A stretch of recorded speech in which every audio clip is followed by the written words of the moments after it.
Newsroom লাইভে এবার একটু আবহাওয়ার খবরের দিকে নজর রাখতেই হবে, কারণ নভেম্বরের আজ 30 তারিখ, কাজ 1 ডিসেম্বর। আর ডিসেম্বরের শুরুতেও নেই শীত, মেঘ কাটলে আস্তে আস্তে নামবে পারদ।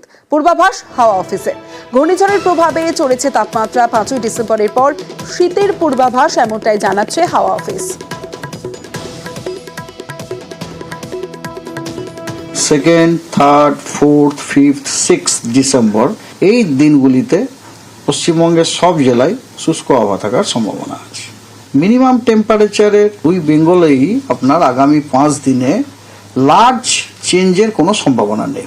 লার্জ চেঞ্জ মানে হচ্ছে 2 ডিগ্রি বা তার বেশি, যে আগামী 5 দিনে কোনো জায়গাতে টেম্পারেচার 1 ডিগ্রি কিন্তু কমতে পারে।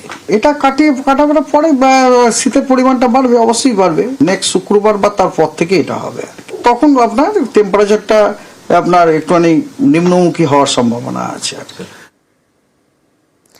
আজ নিউজরুম লাইভ শেষ করব একটা অপরূপ ছবি দেখিয়ে, ভূস্বর্গের ছবি, পেহেলগাঁওয়ের ছবি। দেখুন, বরফের চাদরে ঢাকা কাশ্মীরের পেহেলগাঁও।